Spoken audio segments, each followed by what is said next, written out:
அனைவருக்கும் வணக்கம்.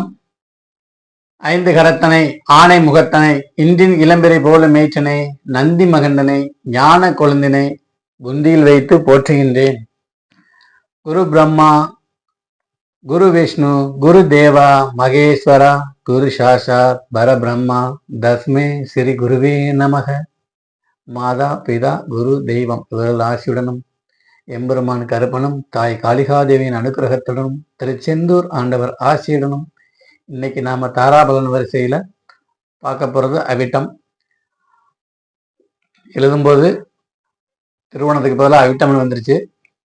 அதனால இன்னைக்கு அவிட்டத்தையே பார்க்கலாம், நாளைக்கு திருவோணத்தை பார்க்கலாம். அப்போ அவிட்ட நட்சத்திரக்காரர்கள் சாதக தாரையாக வரக்கூடிய கேதுவின் நட்சத்திரமான அஸ்வினியின் தலவிருட்சமான எட்டி மரத்தை வழிபடுவதும் வணங்குவதும் அதை ஆலயங்களில் வைத்து வளர்ப்பதும் அதன் இலைகளை தொழில் ஸ்தானங்களிலும் பூஜை அறைகளிலும் பாக்கெட்லையும் வச்சுக்கிறது நல்ல பலன்களை கொடுக்கும். பொதுவாக நாம பிறந்த ஜென்ம நட்சத்திரம் அனுசென்மம் திரிசென்மம் அப்படின்னு சொல்லக்கூடிய குறிப்பா ஒருத்தர் செவ்வாய் நட்சத்திரங்கள்ல பிறந்தாருன்னா அவருக்கு அடுத்த 2 நட்சத்திரங்கள் இருக்கும், 3 நட்சத்திரங்கள். இதுவும் ஜென்மம் அனுசென்மம் திரிசென்மம் அப்படின்ற அமைப்புல வரும். அப்ப அவிட்ட நட்சத்திரக்காரர்கள் எப்பொழுதும் சென்மத்தாரையாக வரக்கூடிய அவிட்டம், மிருகசிருஷம், சித்திரை நட்சத்திரம் வரக்கூடிய நாட்களில் எந்த ஒரு சுப விஷயங்களும் செய்வதற்கு தகுந்த நட்சத்திரங்கள் அல்ல. எப்பொழுதும் நாம் பிறக்கின்ற நட்சத்திரம், நாம் பிறக்கின்ற மாதம், நாட்கள் நமக்கு எப்பொழுதும் அது சூனியத்தை தரும்.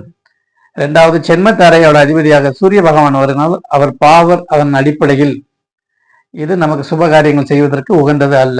அடுத்து 2வது சம்பத்து தாரை 2, 11, 20 வரக்கூடிய சதயம், திருவாதிரை, சுவாதி நட்சத்திரம் வரக்கூடிய நாட்களில் அனைத்து சுப விஷயங்களும் அறிவு சார்ந்த புதன் சார்ந்த அறிவு சார்ந்த விஷயங்கள் அத்தனையும் செய்யலாம். புதிய தொடக்கங்கள் அனைத்தும் இந்த சம்பத்து தாரை வரக்கூடிய அமைப்புல அனைத்தும் செய்யலாம். புதுசாக பள்ளிக்கூடம் சேர்க்கறது, புதிய தொழில் தொடங்குறது, புதுசா அக்கௌண்ட் ஓபன் பண்றது, பங்குச்சந்தையில ட்ரேடிங் பண்றது,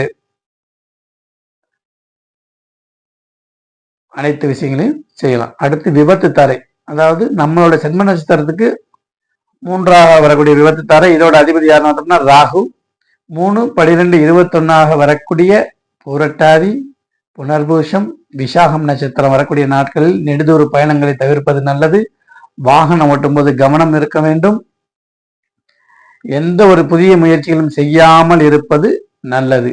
அடுத்து சேமத்தாரை, இதோட அதிபதி யாருன்னு பார்த்தோம்னா இயற்கை சுபரான குரு பகவான்.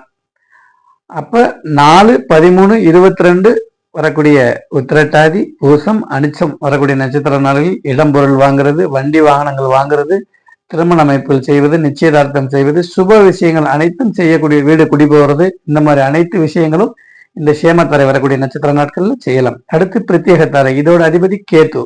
5, 14, 23 வரக்கூடிய ரேவதி, ஆயில்யம், கேட்டை நட்சத்திரம் வரக்கூடிய நாட்களில் மந்திர உபதேசம் பெறுவது, குருமார்களின் ஆசி பெறுவது, ஆலயங்கள் சென்று வழிபடுவது, முன்னோர்களுக்கு தர்ப்பணம் கொடுப்பது, இது போன்ற விஷயங்கள் உங்களுக்கு இருக்குமே தவிர மற்ற சுப விஷயங்கள் செய்வதற்கு பிரத்யேகத்தாரை உங்களுக்கு உகந்ததாக அல்ல.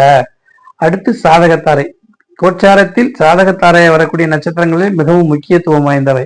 6, 15, 24 வரக்கூடிய அஸ்வினி, மகம், மூலம் வரக்கூடிய நட்சத்திர நாட்களில் சுப விஷயங்கள் அனைத்தையும் செய்யலாம். நமக்கு சாதகமான விஷயங்கள் அனைத்தையும் செய்யலாம். புதிய தொழில்களை தொடங்கலாம்,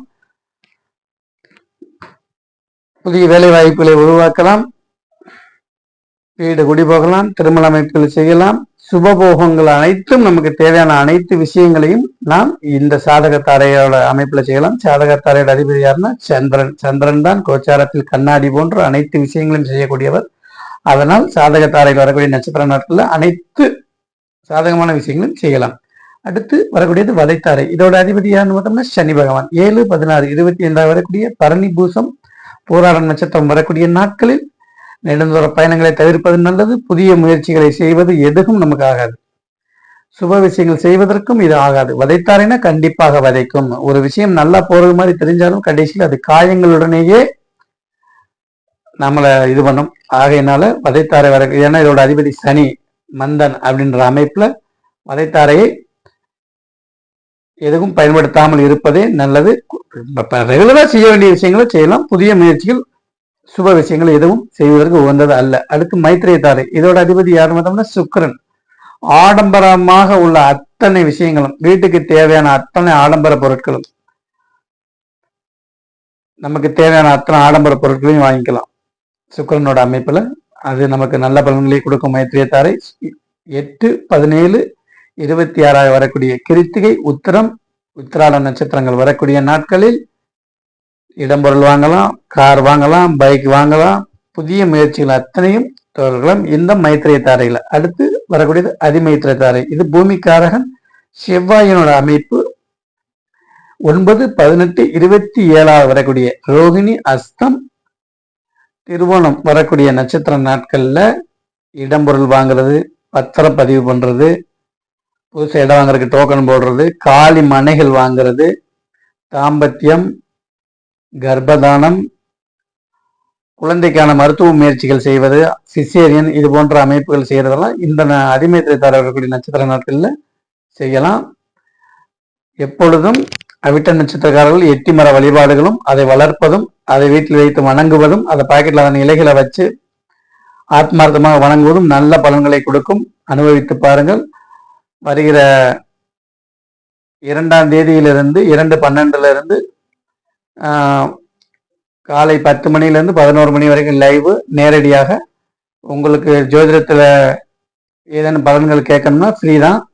உங்களோட கமெண்ட், பிறந்த தேதி, வருஷம் இதை நீங்கள் கமெண்ட்ல கொடுத்தீங்கன்னா நான் லைவ்லேயே உங்களுக்கு உங்களோட கேள்விக்கு பதில் அளிக்கப்படும். வாழ்க ஜோதிடம், வளர்க ஜோதிடர் ஒற்றுமை.